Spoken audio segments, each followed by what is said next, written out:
você ligado na programação da TV Viena, chegou a hora do programa Cidadão Fique por Dentro.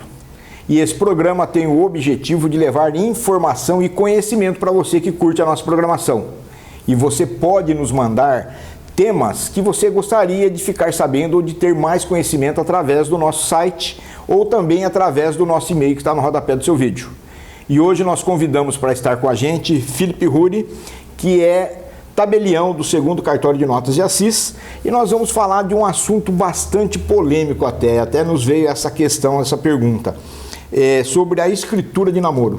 Cada vez mais o mundo está se informatizando e hoje o conhecimento também é muito importante, porque tem algumas regrinhas que vão mudando e vão dando direitos e deveres também, não é isso? Exatamente. Marquinhos, antes de mais nada, quero agradecer o convite. É sempre uma honra, um prazer estar aqui no teu programa. A repercussão é sempre ótima. As pessoas falam comigo na rua que gostaram do programa anterior. Então, realmente, eu venho aqui com muita felicidade. Perfeito. E ajudar a tirar dúvidas do cidadão. Porque esse meu tema é um tema um pouco difícil. E, como você falou, a sociedade está sempre em evolução. E o direito, ele acompanha a evolução da sociedade. Perfeito. Então, uma lei que estava em vigor há 5 anos atrás, hoje já pode estar totalmente diferente. Perfeito. Então as coisas vão se modificando. E uma coisa muito nova que surgiu na minha área, que é a área de cartório, é exatamente a escritura de namoro. Okay. É uma coisa assim que as primeiras escrituras de namoro estão sendo feitas agora em São Paulo, no Rio de Janeiro, nas capitais, e já as pessoas aqui vão começar a utilizar também. O que é essa escritura de namoro? Vamos começar falando do conceito de família, para a gente chegar na escritura de namoro. Então, a Constituição mudou muito esse conceito de família. Antigamente existia a família do casamento, que era a família principal, e todas as outras eram subfamílias. Okay. Então, havia uma hierarquia no conceito de família. A Constituição hoje proíbe essa hierarquia. Existe um princípio que se chama isonomia das famílias. Então, existem diversos tipos de família hoje e todas têm que ser tratadas da mesma forma pela Constituição Federal. Perfeito. Então, posso citar alguns tipos de família. Existe a família eudemonista, que é uma família de amigos ligadas pelo afeto. Existe a família monoparental, que é o pai ou a mãe perdeu o outro com seus filhos. Existe a família reconstituída, ou patchwork, que são 2 pessoas separadas do seu primeiro casamento, que se casam com seus filhos. Então é como se fosse uma colcha de retalhos. Tem filhos do primeiro casamento de um, filhos do primeiro casamento de outro e filhos em comum. Então uma patchwork. Então existe uma gama de famílias. E a Constituição proíbe a diferenciação. A família homoafetiva. Hoje um casal homoafetivo entra no cartório e casa. Normalmente, há 20 anos isso era um absurdo. Existe a família que hoje é que cria mais polêmica, a família poliafetiva. 2 homens e uma mulher, 2 mulheres e um homem, isso ainda não passou pelo Supremo. Okay. Então a gente ainda não sabe se isso vai poder ser realizado ou não, isso está suspenso no direito. Okay. Exatamente porque ainda não se sabe, o Supremo vai ter que decidir isso, se a monogamia é um atributo implícito do conceito de família no Brasil. Então um dia isso vai ser discutido. Hoje é um absurdo pensar uma família assim para muita gente. Perfeito. E pode ser que no futuro não seja. Então, todas as famílias, e existe a família da união estável. A união estável é a família que mais vem crescendo com essa evolução legislativa, com a Constituição e com as leis. Então, a união estável hoje, ela pode ser feita por escritura pública, pode ser registrada no cartório do RCPN, ela era uma família totalmente informal e hoje ela já tem uma formalidade, ela pode ser documentada e pode ser registrada. Então, o que é a união estável? É a relação pública, duradoura e contínua, com a intenção de formar uma família. Okay. E a união estável, ela gera direitos. Ela gera direitos de 3 ordens. Direitos patrimoniais, no caso de uma separação, de uma dissolução de união estável. Então, todo o patrimônio adquirido na constância da união estável, ele vai ser dividido pelos companheiros. Ela gera direitos sucessórios. Na morte de um desses conviventes, o outro vai herdar junto com os filhos, junto com os ascendentes, como se fosse um cônjuge. Perfeito. E ela gera direitos previdenciários também no INSS. Então, essa família união estável, ela gera muitos direitos. E aí o que acontece? Às vezes você não quer constituir família. Então a gente chega no contrário da onda que estava indo. Então sempre foi crescendo o conceito de família, mas às vezes eu quero namorar uma pessoa e não quero gerar família. Eu quero só namorar. O namoro não é uma família. Então ele não se iguala a essas famílias que eu mencionei. O namoro é uma relação não familiar e ele não gera direitos patrimoniais, sucessórios e previdenciários. Então, se um homem encontra uma mulher ou outro homem, encontra quem ele quiser, e começa, mas não quer gerar família, ele quer só namorar, e vamos supor que ele é um homem bem sucedido, tem muito patrimônio, encontra alguém e está com medo de ter que dividir depois de uma separação, porque isso pode ser discutido em juízo e se decidir que aquilo era uma união estável e o namorado ou a namorada passa a ter direito patrimonial. Perfeito. Então ele pode se resguardar, o casal, de comum acordo, podem ir no cartório e lavrar uma escritura dizendo que a relação deles não é união estável, não tem intenção de constituir família por enquanto, é uma relação apenas de namoro, de lazer, de prazer. E isso pode resguardar no futuro, num rompimento dessa relação, numa discussão judicial, isso vai servir como elemento de prova para o juiz analisar se era uma união estável e tem direito a patrimônio, okay, ou direito sucessório. Vamos supor que um dos dois falece. Aí abre o inventário, a família abre o inventário e o outro entra no inventário falando que estava em união estável e vai dividir o patrimônio. E aí vão mostrar, não, mas tem um contrato de namoro. Eles não eram união estável, eles eram namorados. Então é uma escritura que garante que não formou família, que não vive em união estável e vai servir de elemento de prova num processo futuro que possa existir porventura. Perfeito. Bom, a gente vê hoje que a modernidade e a informação, a facilidade também, muitas vezes as pessoas começam um namoro daquela maneira tradicional, conheceu no colégio e tal, e de repente falam, vamos ter a nossa família, mas antes de tudo, vamos adquirir um terreno, um apartamento, alguma coisa. Pode ser feito esse contrato para que, se amanhã ou depois não der certo esse casamento, nem chegou a casar, tenha uma base legal do que está acontecendo, não é isso? Isso, então vão ser 3 estágios dessa relação. Vai ser a época do namoro, okay, onde cada um tem o seu patrimônio e ninguém tem direito sobre o do outro. Okay. Aí, com o passar do tempo, eles podem decidir evoluir para uma união estável. Perfeito. E aí tudo que eles comprarem na constância dessa união estável já vai ser dividido.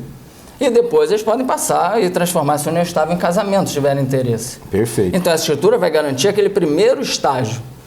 Agora, isso tudo tem que ser feito em cartório, né? É diferente aquele cartório onde você vai casar, que vai preparado, leva os padrinhos e tal. É uma outra situação. O casamento é no cartório do Registro Civil de Pessoas Naturais, do RCPN. Exato. Você está aprendendo bem sobre a matéria, né? Também, tem que estudar um pouquinho. Exatamente. É o cartório que trata do nascimento, casamento e óbito. Exato. Exatamente. E a escritura é como um contrato. Então, os contratos são feitos no cartório de notas. Perfeito. Na que presença aqui assistem dois. E a gente já falou disso, né, anteriormente, que o que for falado na frente do tabelião, ele tem força de lei, não é isso? Fé pública. Fé pública, isso. Ele tem fé pública daqueles atos que acontecem na presença do tabelião. Bom, a união, ela vai se modificando e, como você disse, né, a comunidade, a população evolui e também a lei junto. E o divórcio, o que teve de mudanças referentes a tivemos isso? algumas mudanças em relação a filhos com divórcio. Porque o divórcio ele pode ser judicial ou extrajudicial. O extrajudicial é feito no cartório de notas.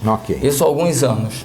Com o novo Código de Processo Civil, tem uma pequena mudança que gerou algumas dúvidas. Por quê? Porque com filho menor, filhos menores de 18 anos, o divórcio não podia ser feito, não pode ser feito no cartório de notas. Ele tem que ir para o juiz. Porque o juiz vai decidir sobre guarda, sobre alimentos, sobre essas questões que envolvem os filhos menores. E aí as pessoas começaram a se perguntar, tudo bem, mas o meu filho menor já é emancipado. Pode ou não pode? Eu não tenho filho menor, mas eu estou grávida. Pode ou não pode? Então as dúvidas vão nascendo no dia a dia. Vai enraizando. Exatamente. Agora o CNJ, Conselho Nacional de Justiça, decidiu sobre essas duas questões. Então a primeira questão, mulher grávida não pode mais fazer divórcio em cartório. Porque a lei garante ao nascituro é o filho lá que está em gestação, é o termo jurídico. A lei garante ao nascituro expectativa de direitos. Então ele ainda não é um ser, para o direito ele não tem personalidade. Ele não tem direitos, mas ele tem expectativa de direitos. Isso para uma das correntes. E então, por já ter expectativa de direitos, esse divórcio já não vai poder ser feito no cartório. O juiz já vai ter que intervir nesse divórcio para ver como vai ficar patrimônio, guarda e as coisas depois que ele nascer. Perfeito. Essa é a primeira coisa. Então, o que acontece? Se a mulher chega no cartório com uma gravidez aparente, ela já vai ser instruída que não pode ser feito no extrajudicial, tem que fazer com advogado na justiça. Agora, se ela está sem uma gravidez aparente, então a gente bota uma declaração de que ela diz que não está grávida. E aí a fé pública do tabelião vai garantir que ela falou isso, não vai garantir se ela está grávida ou não. Ok. O tabelião não tem como saber, ele não vai pedir exame de gravidez. Ele vai pedir uma declaração e ela declara, sob as penas da lei, se ela está grávida ou não. Essa é a primeira coisa que mudou. A segunda coisa é o filho emancipado. Então, o que é emancipação? Como é que é o sistema de capacidade no direito brasileiro? Então, a criança de 1 a 16 anos é absolutamente incapaz. De 16 a 18 anos, ela é relativamente incapaz. Então, o absolutamente incapaz, ele faz os atos representado pelos pais. Na verdade, o pai está fazendo o ato representando aquele absolutamente incapaz. Ele não tem o discernimento para os atos da vida civil. O relativamente incapaz, ele faz o ato em nome próprio, só que assistido pelos pais. Então, o pai vai participar do ato. Perfeito. Mas tem situações que aquele filho de 16 até antes de 18 anos, ele já tem uma capacidade intelectual, laborativa, e o pai acha que ele já pode se emancipar. Ele continua sendo menor, mas ele passa a ter plena capacidade civil. Perfeito. Como é a emancipação? A emancipação também é uma escritura pública que se faz no cartório de notas.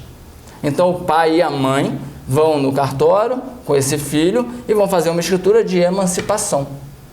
E aí esse filho de 16 anos, que ainda é menor, ele é emancipado. E aí o CNJ decidiu que o filho emancipado, o divórcio pode ser feito em cartório. Agora, menor de 16 anos não tem como emancipar sob forma nenhuma. Sob forma nenhuma. Toda emancipação é para o relativamente incapaz. Ok. O absolutamente incapaz nunca é emancipado.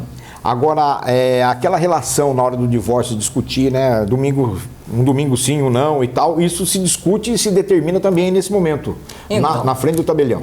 No filho menor, o juiz é que vai discutir isso. Isso, mas aí já Essa guarda. O filho maior, eles já vão decidir entre si o que eles vão fazer, porque ele o filho capaz, eles já vão decidir o que fazer. Perfeito. Porque aí o juiz já não precisa intervir. Agora, como que esse mecanismo funciona? Como que isso vai sendo moldado perante a comunidade, perante também aos termos legais aí que são determinados? As mudanças? Isso. As mudanças, assim, o Brasil, ele vive a tripartição de poderes. Então, você tem o poder executivo, legislativo e o judiciário. A sociedade vai evoluindo e nós temos os nossos representantes no poder legislativo. Ok. Então, eles, na verdade, vão fazer as leis de acordo com a necessidade da sociedade. Esse é o ideal do modelo de tripartição de poderes de Montesquieu. Então, as pessoas estão lá representando, eles vão vendo o que a sociedade está querendo e vão fazendo as leis. Então, tem os representantes dos que querem o casamento homoafetivo, tem os representantes dos índios, tem os representantes das minorias, das maiorias, e as leis vão sendo elaboradas. Então, a lei está sempre atrás da evolução social. Tá, eu até te fiz essa pergunta, porque às vezes a pessoa que está em casa lá falando, pô, mas como é que se molda isso, né? Foi determinado isso aqui? Não, isso aí é a Constituição. É uma evolução. Da Constituição. Da Constituição e das leis. Perfeito. É uma evolução da Constituição. Quando precisa mudar uma Constituição, aí você tem um projeto de emenda à Constituição. Exatamente. Que tem um processo legislativo muito mais elaborado. A lei, ela tem um processo legislativo mais rápido para acompanhar essas mudanças, evoluções. E muita coisa vem por decisões também. Então, chegam casos novos que vão subindo na justiça, chega até o Supremo, às vezes o Supremo determina. O caso do casamento homoafetivo foi assim. Perfeito. Então o juiz decidia, o tribunal decidia, e aí vai para o Supremo, porque é uma questão constitucional, e o Supremo um dia decidiu que a Constituição não limita o casamento de homem e mulher. O casamento pode ser feito com qualquer um. Perfeito. Homem, mulher, mulher. Perfeito. Então foi uma decisão de interpretação. É como se a Constituição sempre disse isso. Só que agora a gente está lendo e entendendo dessa forma, porque essa questão foi colocada para o Supremo avaliar. Perfeito. Entendeu? Olha, para você que está assistindo a nossa programação, nós estamos aqui com o Felipe Ruri, que é tabelião do 2º Cartório de Notas aqui da cidade de Assis. Estamos levando informação para você.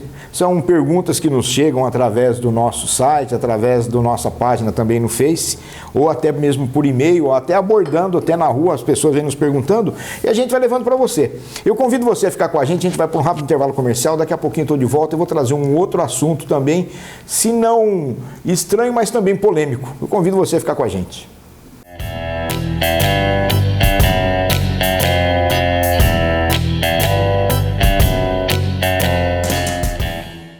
Chegou a cerveja burguesa. E para comemorar, um brinde a quem nunca fura com os amigos, aconteça o que acontecer. a quem sempre dá um jeito, ao cara que você jura que tá bem de vida, ao sexo frágil, a quem se hidrata depois do jogo e, finalmente, um brinde a uma cerveja que você tem que provar. Burguesa, um brinde a você. Ah, e a quem não bebe, dirige. Beba com moderação. A minha casa... A minha casa.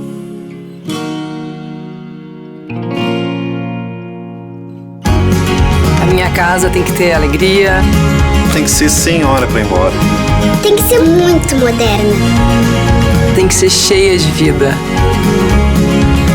Tem que ser compartilhada.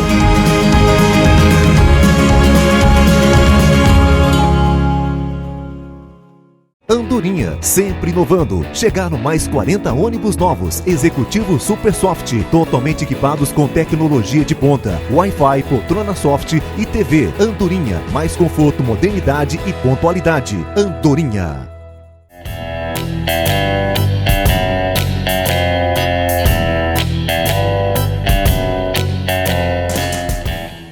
Para você ligado na programação da TV Viena, nós estamos de volta com o segundo bloco do programa Cidadão Fique por Dentro. E esse programa tem o objetivo de levar informação, conhecimento para você que curte a nossa programação. E mais uma vez nós convidamos Felipe Ruri para estar junto com a gente, para estar falando de assuntos da mudança do Código Civil.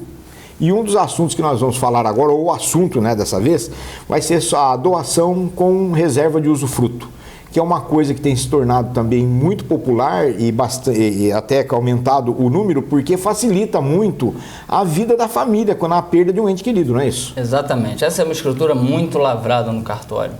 É uma escritura antiga, só que as pessoas têm dúvida até hoje, porque ela é um pouquinho complexa. E ela facilita a vida por quê? Porque os pais já deixam os bens divididos para os filhos, então eles não precisam depois fazer um inventário para dividir aquele imóvel e evita briga. Então os pais já fazem a divisão em vida do jeito que eles querem e garantem a utilização do imóvel até morrer. Então esse é o segredo da doação com reserva de usufruto. Para explicar a doação com reserva de usufruto, eu vou começar falando um pouquinho do direito. No direito tem a dicotomia das relações jurídicas obrigacionais e reais. Então existem dois tipos de relação jurídica. Obrigacional, que é feita entre pessoas e o objeto é uma prestação. Então eu te contrato para fazer, não fazer ou dar alguma coisa. Então essa é uma relação obrigacional. Ela nasce com o objetivo de terminar. Você vai fazer alguma coisa, eu vou te pagar. Então a prestação de serviço, por exemplo. E tem as relações jurídicas reais, que é a relação jurídica ligada às coisas. Então, por exemplo, eu sou dono desse copo. Eu não tenho relação jurídica com o copo. O copo é o objeto da relação. Eu sou o dono, sou o proprietário. A minha relação jurídica é com a sociedade. Então tem o sujeito passivo universal, que a gente chama. Eu contra todo mundo em relação a esse copo. Então todo mundo tem que respeitar a minha propriedade. Então a propriedade é o direito real por excelência. E a propriedade dos imóveis, vamos falar aqui dos imóveis, para chegar na doação com reserva de usufruto. A propriedade ela tem 4 atributos, que são usar, gozar, dispor e reivindicar. Então eu, quando sou proprietário de alguma coisa, eu tenho esses 4 poderes. Eu posso usar a coisa, eu posso gozar a coisa. Gozar é ter lucro com aquela coisa. Eu posso alugar a coisa, por exemplo. Eu posso dispor. Eu só posso dispor o que é meu. Eu posso vender, eu posso dar. E eu posso reivindicar, que é buscar de volta com quem quer que esteja. Então eu tenho uma relação jurídica, eu com todo mundo, que é o sujeito passivo universal, e vamos supor que alguém vai e pega a minha coisa. Eu posso entrar na justiça para reivindicar aquela coisa. Se eu não faço isso, cai no uso capião, que a gente falou da outra vez. Entendido. Então eu não usei meu poder de reivindicar, passou o prazo do uso capião e ele adquire a coisa. Então, na verdade, não sou eu que perco, ele adquire a coisa porque ele tem um outro direito, que é o direito de uso capião. Mas se eu não quero que isso aconteça, eu vou lá e reivindico a coisa para mim. É um dos atributos da propriedade. Esses atributos, eles são independentes. Usar, gozar, reivindicar e dispor. Eles são independentes. Na propriedade plena, eles são consolidados. Só que eu posso separar isso. E é isso que a gente faz na doação com reserva de usufruto. Então a pessoa vai lá, geralmente o pai e a mãe, vão fazer uma escritura e eles vão doar. Eu tenho 2 imóveis, vou doar para meus 2 filhos. um imóvel para um, outro imóvel para outro. Mas eu vou ficar sem imóvel para morar? Vai que meu filho perde esse imóvel, faz alguma coisa? Como que eu vou ficar até morrer? Eu quero resolver a vida deles, mas eu também não quero ficar desamparado. Então eu vou doar o imóvel, eu vou reservar, eu vou guardar para mim o usufruto, que é o gozar. Então eu podia usar, gozar, dispor, reivindicar. Eu vou dispor do imóvel e vou guardar uma parte. Então eu vou usar um e vou usar o outro. Eu vou usar o dispor e vou usar o gozar, que eu vou usar esse imóvel. Então, quando eu disponho e guardo uma parte que é o usufruto para mim, na verdade eu estou dispondo a nua propriedade. Eu não estou dispondo a propriedade plena. O meu filho não vai ser dono do imóvel por completo. Ele vai ser dono da nua propriedade. Por que nua propriedade? Exatamente porque ele não pode usar nem gozar. Quem vai usar e gozar o imóvel sou eu, até eu morrer. Certo. Então eu disponho a nua propriedade. Essa nua propriedade, a lei atribui a ela um valor de 2/3 do imóvel. E o usufruto, que vai ficar comigo, ele tem o valor de 1/3 do imóvel. Então eu estou separando esses atributos. Eu tenho um imóvel completo, eu vou te dar, que é meu filho, por doação, a nua propriedade, você já é dono, já vai ficar registrado no seu nome, você já tem um imóvel, só que você não pode usar o imóvel, porque eu guardei o uso e o gozo para mim. Perfeito. Que é o usufruto. Eu guardei 1/3 do valor para mim. E como que termina esse usufruto? Esse usufruto ele não pode ser negociado, eu não posso vender o usufruto. O usufruto ele termina de duas formas. Ou quando eu renuncio ele, eu faço uma outra escritura de renúncia do usufruto, eu desisto do usufruto, e aí ele volta para o proprietário. Como você era no proprietário, na hora que eu entro com essa renúncia no registro de imóveis, esse usufruto vai para você, ele consolida novamente e você é dono por completo. Então vamos supor que durante a vida lá, vocês querem vender o imóvel. Então basta ninguém vai comprar um imóvel, uma nua propriedade. Eu vou comprar a nua propriedade, mas o cara vai ficar lá mais 30 anos. Não, então vamos supor, então o pai que tem interesse que o filho venda por algum motivo, ele faz uma escritura de renúncia, consolida no filho, aí ele é proprietário pleno, ele pode dispor do imóvel por completo. Perfeito. E a outra forma que o usufruto termina é com a morte. Então eu tenho usufruto vitalício. Eu e minha esposa, por exemplo, dei os imóveis para os filhos. Quando um morre, ele vai somar no usufruto do outro, cônjuge vivo. Quando o outro cônjuge morre, aí ele vai no registro de imóvel com a certidão de óbito e automaticamente consolida a propriedade. Então, transferiu a propriedade de uma forma bem simples enquanto você estava vivo, para facilitar a vida dos filhos. Perfeito. Essa doação, ela tem um tributo, tem um imposto. Existe um imposto que chama ITCMD, Imposto de Transmissão, Causa Mortes e Doação. É o mesmo imposto que ele age no caso do inventário da morte e da doação, o mesmo tributo. Esse tributo, pela Constituição, ele pode ter uma variação de 1 a 8%. E cada estado é um imposto estadual. Cada estado determina a sua alíquota de tributo. Em São Paulo, ele é 4%. Perfeito. Mas como eu não te doei tudo, eu não preciso pagar 4% de tudo. Então, a lei tributária também permite que a gente separe esse tributo. Eu doei a nua propriedade. Ela vale 2/3. Então, eu pago hoje 2/3 do imposto, 4% de 2/3 do imóvel, e guardo 1/3 comigo, que eu ainda não doei, não teve fato gerador. No dia que eu morrer, daqui a 20, 30 anos, aí o filho vai pagar esse 1/3, ele pode pagar antecipado também. Perfeito. Mas normalmente a pessoa guarda esse 1/3 para ser pago por ocasião da renúncia ou da morte, que aí você já alivia a carga tributária, você já está dividindo 1/3 para o futuro. Perfeito. Agora tem uma informação importante quanto ao tributo, e depois você pergunta suas dúvidas, que eu sei que você sempre fica com dúvidas. Eu estou aqui com uma coisa na cabeça. Os teus casos familiares, dos amigos. Tem uma proposta de emenda à Constituição que está rolando lá no Congresso Nacional, que já está em fase avançada, de uma mudança no tributo dessa doação e do causa-morte, do ITCMD. Então, eles estão fazendo um imposto que, além do imposto estadual de 4%, a União, o imposto federal, passe a ganhar uma carga tributária igual ao imposto de renda. Perfeito. 27,5% das doações e das transmissões causa-morte. Igual alguns países desenvolvidos, que o cara morre e tem imposto de 40%. Só que lá é diferente, porque durante a vida a carga tributária era muito menor. Então ele faz o patrimônio e quando morre paga 40%. Aqui não, a gente já vai pagando no dia a dia, eles estão querendo botar um outro imposto que pode chegar a 27,5% nessa doação com reserva de usufruto e no inventário no causa-morte. Então eu recomendo, quem tem vontade de fazer doação, que pensa em fazer isso, que faça esse ano que vem, porque depois é bem capaz de aparecer um tributo novo e encarecer muito esse ato aqui. Perfeito. Olha, até esse tema que eu trouxe, pedi para que a gente estivesse falando nesse programa, aconteceu numa seguinte situação. Numa encontro de amigos, surgiu uma dúvida.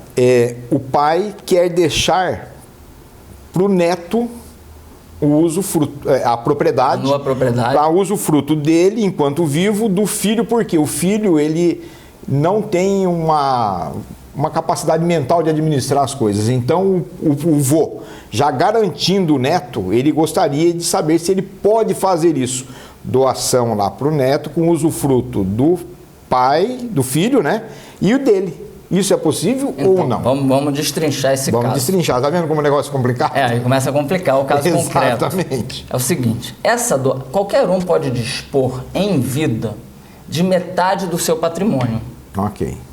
Você só pode dispor de todo o patrimônio se você está dando para os herdeiros. Aí você aceita. Okay. Então, se eu tenho 2 imóveis, tenho 2 filhos, eu posso doar os 2. Por quê? Porque eu estou dando para os meus herdeiros legítimos. Agora, eu não posso dar 2 imóveis para um terceiro. Eu não posso dar 100% do meu patrimônio para o meu neto nem para o meu vizinho. Eu posso dar metade. Então, para começar, esse caso aí, ele só pode dispor de metade. Por quê? Porque a outra metade é garantido para os herdeiros legítimos, que é o filho. Perfeito. Que se chama legítima. Beleza, isso é uma coisa. Outra coisa que ele não pode fazer é separar esse usufruto dessa forma. Ou ele vai reservar para ele, ou ele vai instituir um usufrutuário. Aí ele pode fazer da metade do patrimônio dele, doar numa propriedade para quem quer que seja, o neto ou o vizinho, e instituir um usufrutuário vitalício. Isso ele pode fazer. Perfeito. E a outra metade vai ser guardado para o filho, porque é legítima, ele não pode mexer na legítima. Só se ele fizer a doação para o próprio filho. Perfeito. Que ele é incapaz, mas a lei protege ele. Esse filho incapaz, ele só vai poder dispor da propriedade fica limitado ao alvará judicial. Perfeito. Então ele só vai poder dispor se o juiz autorizar, exatamente para ninguém se aproveitar dessa incapacidade. Isso é uma coisa muito interessante, né? E a gente vem trazendo, porque muitas vezes surgem essas conversas e tal, e até gostoso a gente da TV poder estar trazendo você aqui e levando essas informações. Mas você só tem casos complicados, casos simples. Mas assim, né? A gente dá a carga de acordo com o que a pessoa consegue carregar, né? Então, sabemos da sua capacidade, da sua maneira de tocar o segundo cartório, e relembrando também até a biblioteca jurídica que você deixou lá à disposição também para os alunos de direito que queiram estar indo lá sem custo nenhum. Também é uma iniciativa, parabéns, viu? A biblioteca está funcionando. Perfeito. Aceitamos as doações e as pessoas que querem estudar, tem um acervo bem bacana, um link que a pessoa pode pesquisar, de uso gratuito, para divulgar a informação mesmo. Perfeito. Olha, nós temos muito mais casos para estar levando, mas infelizmente o nosso tempo não nos permite, mas eu quero te agradecer mais uma vez em estar podendo deixar seus afazeres e vindo aqui trazer informações para as pessoas aí que curtem a nossa programação. Tá, e qualquer outra dúvida que tiver, vou estar sempre à disposição nesse tema aí de cartório, de direito ligado ao direito imobiliário, que é um pouquinho do que eu entendo aqui. Perfeito. Felipe, mais uma vez, obrigado pela sua atenção e estar junto com a gente. E eu convido você a continuar aí com a nossa programação, que tem muito mais coisa legal para você. Você já percebeu que a TV VN está mudando para melhor, para ter você junto com a gente. Fique conosco na nossa programação, nós estamos encerrando o nosso programa, mas tem coisa legal para você vindo logo em seguida aí. Fique ligado.